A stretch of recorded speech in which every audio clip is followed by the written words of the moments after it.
My brother waited until my mother had just finished blowing out the candles on her birthday cake to tell everyone she was losing her house.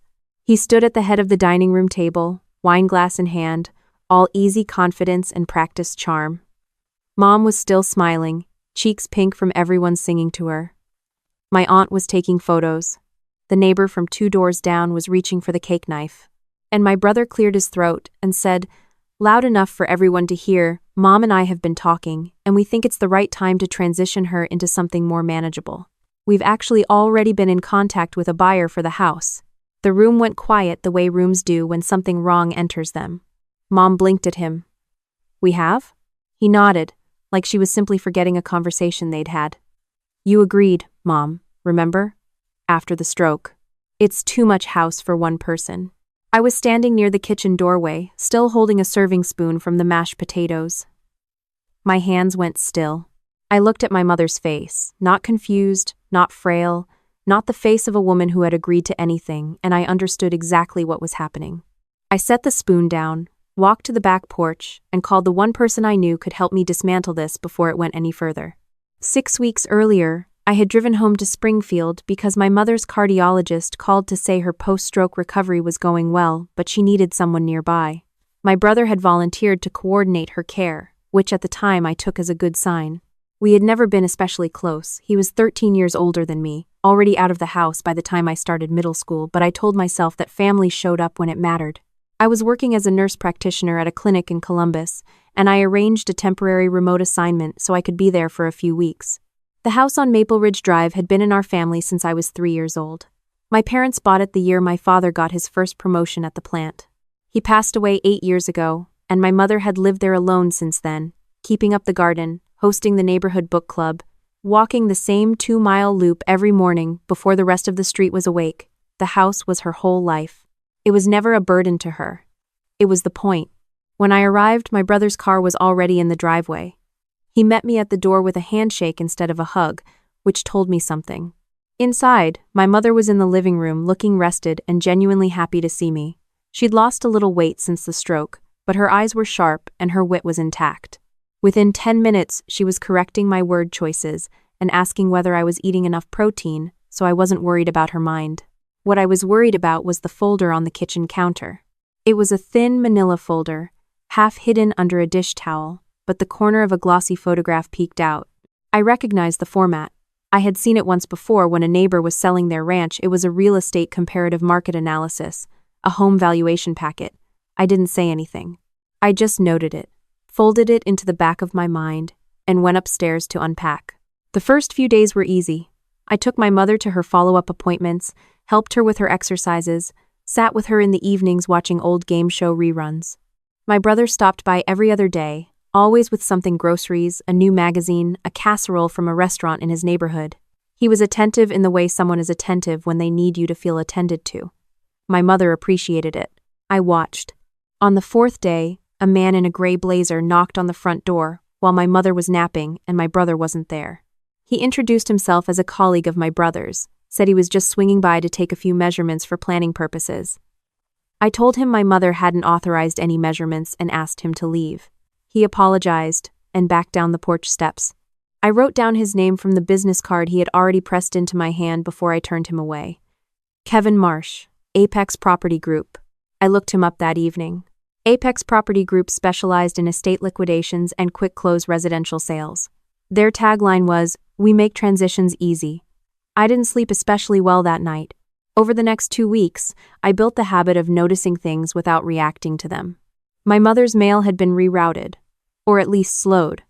I found a stack of unopened bank statements in the cabinet above the refrigerator, the kind of place she never reached because of her shoulder. I photographed them and put them back. When I finally opened the most recent one on my laptop, I found 3 transfers in the past 4 months, each to an account labeled Horizon Planning Associates. $12,000 total, in careful increments that stayed just under the reporting threshold.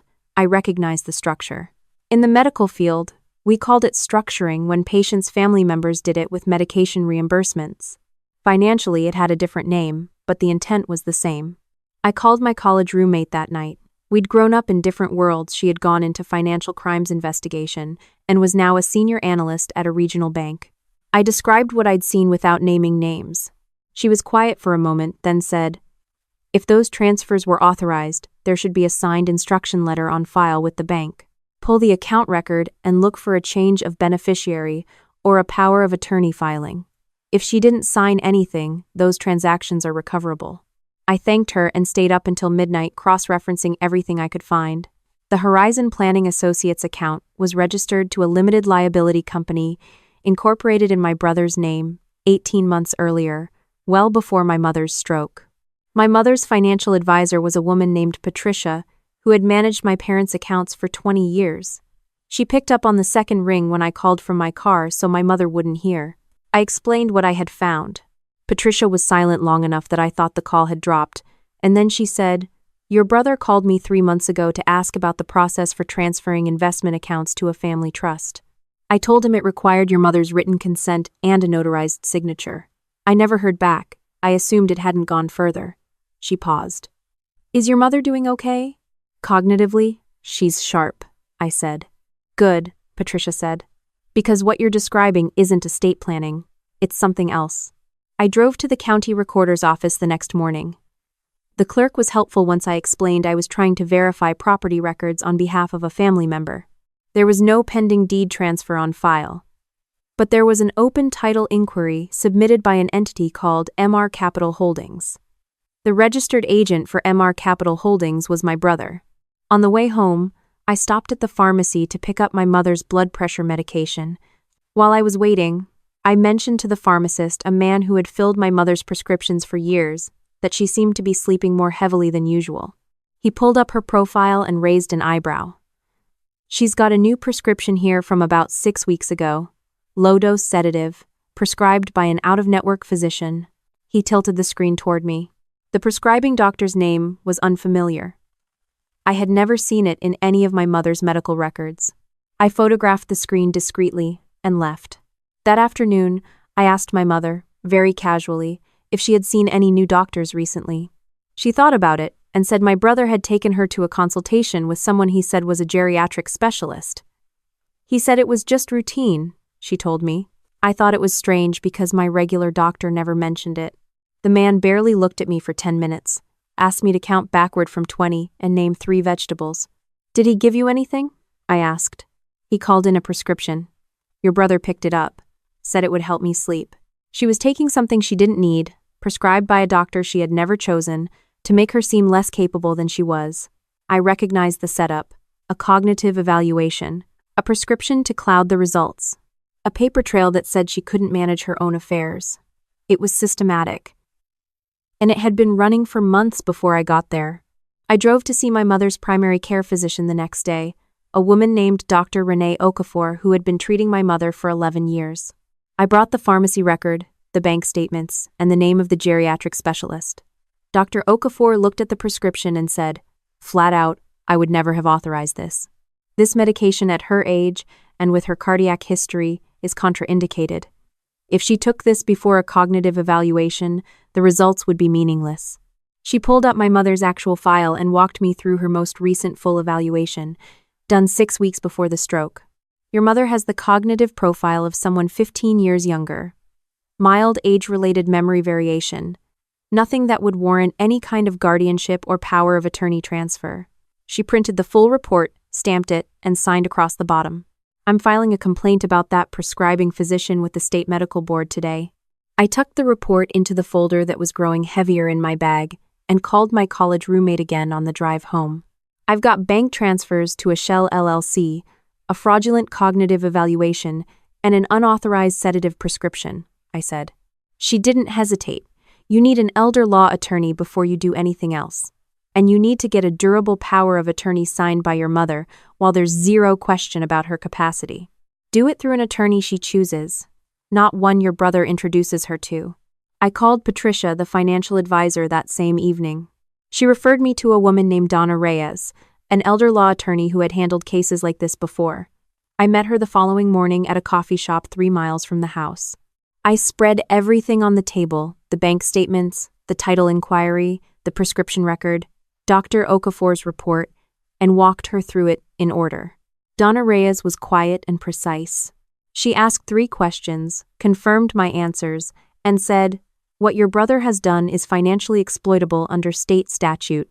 The transfers are recoverable if we can demonstrate your mother did not give informed consent, which the prescription record helps establish. The title inquiry is concerning, but there's no completed transfer yet, which means we have time." She set her coffee down. "The most important thing right now is to make sure your mother has legal protection in place before he moves on the property." "Is she willing to do that?" "She doesn't know the full picture yet," I said. "She needs to know enough to make a real decision," Donna said. "Not everything at once, but she needs to understand what she's signing and why." That evening, I sat with my mother on the back porch, while the light went long and golden over the yard she had spent 30 years tending. I told her what I had found, not all at once, but piece by piece. The bank transfers first. She was quiet. Then the prescription. Her jaw tightened. Then the title inquiry. She looked at the yard for a long time before she said anything. I thought he was helping. He was helping himself, I said, and I hated how true it was. She was quiet again. Then she said, "What do we do?" I told her about Donna Reyes. I told her about the POA. I told her that if we moved carefully and quickly, we could stop this before it went further. She nodded. "Set it up." 2 days later, my mother sat in Donna's office and signed a durable power of attorney naming me as her representative. She asked 3 clarifying questions about the document before she signed it, which made Donna smile. The notary stamped the pages and my mother said, "Good. Now what?" "Now we wait for the right moment," Donna said. "And we keep this quiet." I was better at that than I expected. I spent the next week watching my brother move through the house like he was already cataloging it. He asked my mother twice about finalizing the next steps, and both times she said she needed to think about it. He interpreted her hesitation as confusion, which told me exactly what he thought of her and exactly what he was counting on. A week before my mother's birthday, I got a call from Patricia. I pulled the full account history. He submitted a wire authorization 3 weeks ago using a document that claims to be a power of attorney signed by your mother. I've flagged it as suspicious and put a hold on all outgoing transfers, but you need to see the document he submitted. She emailed it to me within the hour. The signature was close but not right, the pen pressure was different, the loop of the second letter in my mother's name too wide. I had watched my mother sign her name hundreds of times. It wasn't hers. I sent it directly to Donna Reyes, who forwarded it to a forensic document examiner she worked with regularly. The examiner's preliminary opinion came back in 48 hours. Inconsistent signature characteristics, probable forgery. I added it to the folder. By the time my mother's birthday arrived, the file I was carrying contained Dr. Okafor's cognitive report, the pharmacy record, the bank statements, the LLC registration, the title inquiry, the forged POA document, the examiner's preliminary finding, and the signed and notarized document my mother had executed with Donna 3 days earlier. I had digital backups in 3 separate places, because I had learned in nursing that redundancy is not paranoia, it's how you protect people. The party was my mother's idea. She still wanted to celebrate, she said. She wasn't going to let any of this take that from her. So she called her friends, I made her favorite lemon cake, and by 2 in the afternoon the living room was full of people she had known for decades. My brother arrived late, which he always did, with a bottle of wine and that easy smile. He worked the room with practiced warmth, shaking hands, laughing at the right moments. I watched him and noticed how his eyes kept moving to my mother, measuring something. After the candles, after the singing, after my mother pressed her hands over her heart and laughed at something her book club friend whispered, that was when he stood up. I had expected it. I had not expected him to be quite so brazen about it. He talked about the house being too much to maintain. He talked about a buyer who really appreciated its character. He mentioned, in the softest possible voice, that the transition would give our mother the care she deserved in a setting designed for her needs. He said it the way you say something you believe no one can argue with, in a room full of witnesses who will remember you said it. My mother looked at him with an expression I had never seen on her face before. Not confusion, not hurt, something harder than both of those. I set down my plate, walked to the kitchen, and picked up my phone. Donna Reyes answered on the second ring. "It's happening," I said. "He just announced it publicly." "I'm on my way," she said. I was already close. I went back to the dining room. My brother was still talking, wrapping it all in the language of care and responsibility and what was practical. A few guests were nodding politely. A few were not. Patricia, who I had quietly invited to the party, was standing near the bookshelf with her arms crossed. I waited until he finished. Then I waited 2 more seconds, the way you wait before you speak in a room that needs to hear every word clearly. Before anyone makes any plans, I said, I think there are some things that should be on the table. He turned to me with that patient, slightly condescending expression he had used on me since I was 12. Claire, this isn't the time. It's exactly the time, I said. Because the only reason you chose today is because you thought a room full of people would make it harder for anyone to push back. I opened my bag and set Dr. Okafor's report on the table. This is my mother's actual cognitive evaluation, completed by the physician who has treated her for 11 years. It says she is fully capable of managing her own affairs. No impairment. No incapacity. No basis for any power of attorney transfer. He opened his mouth. I kept going. This, I said, sliding the pharmacy record forward, is documentation of a prescription written by a doctor my mother never chose, for a sedative she didn't need, filled 6 weeks ago. The timing matches exactly with a cognitive consultation that was used to suggest she couldn't make her own decisions. Dr. Okafor has already filed a complaint with the state medical board. A woman near the window, my mother's oldest friend from the neighborhood, put down her glass. These are bank records. I laid them down next. 3 transfers from my mother's account to an LLC you incorporated, totaling $12,000. She did not authorize these. Patricia has already placed a hold on the account, and the bank's fraud department has been notified. My brother's jaw tightened. Those transfers were for her care expenses. Then you'll have receipts, I said. Show them to the investigator. I set down the last document. This is a power of attorney document you submitted to my mother's financial institution. A forensic examiner has provided a preliminary finding that the signature is not consistent with my mother's authentic signature. That's forgery. That's a felony. The room was completely still. Donna Reyes came through the front door, nodded at me once, and stood near the doorway. My mother's friend Patricia stepped forward from the bookcase. 2 of the neighbors who had known our family since I was in elementary school stood together near the window, not speaking but watching. My brother looked around the room. The easy confidence had gone somewhere else.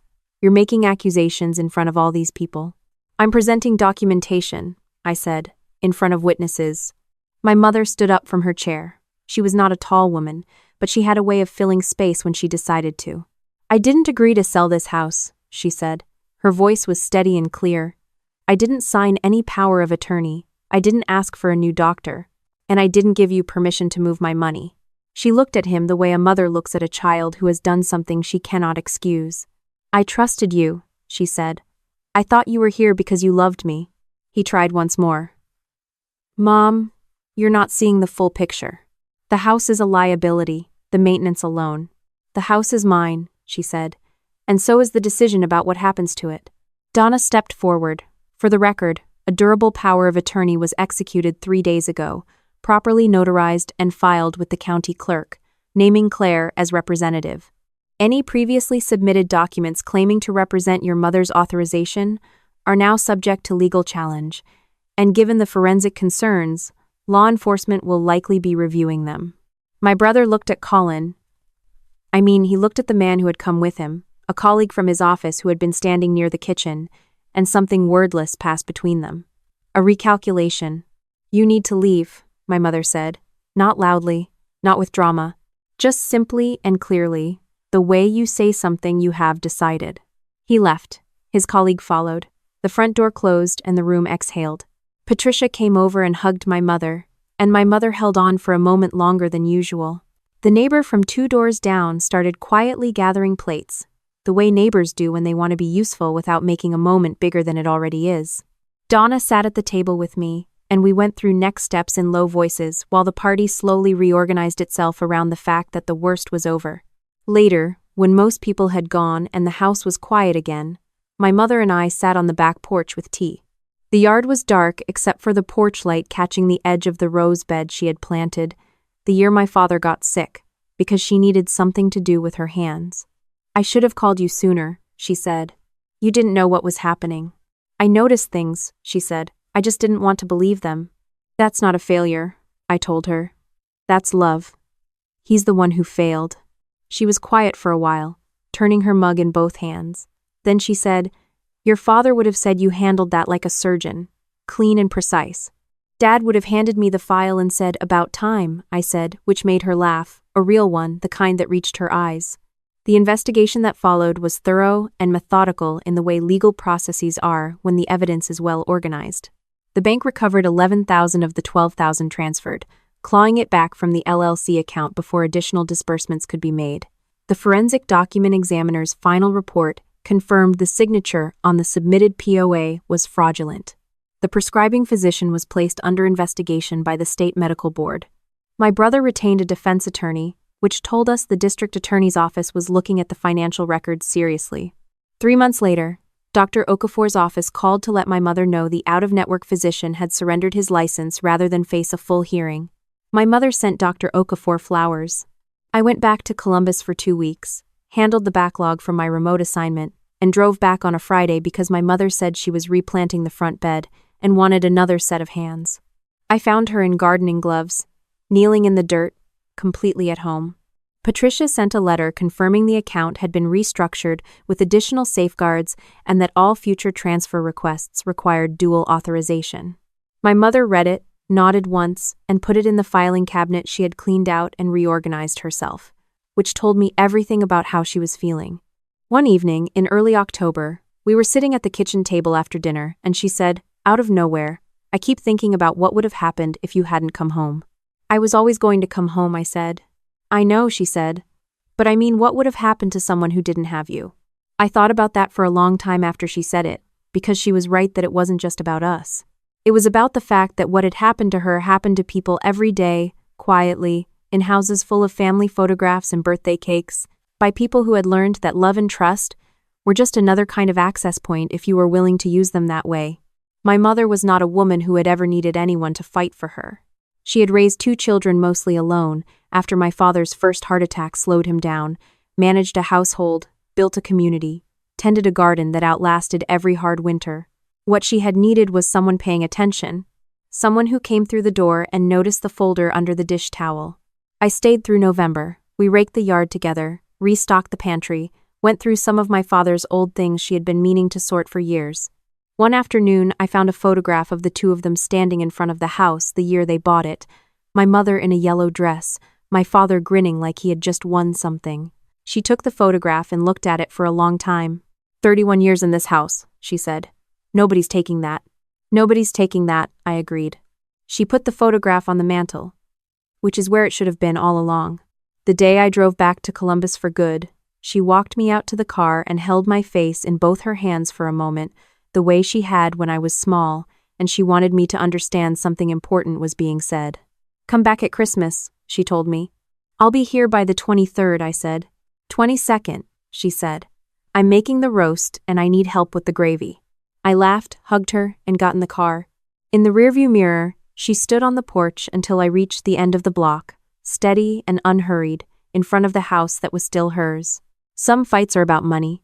Some are about property, about legal documents and wire transfers, and the cold mechanics of what can be taken and how.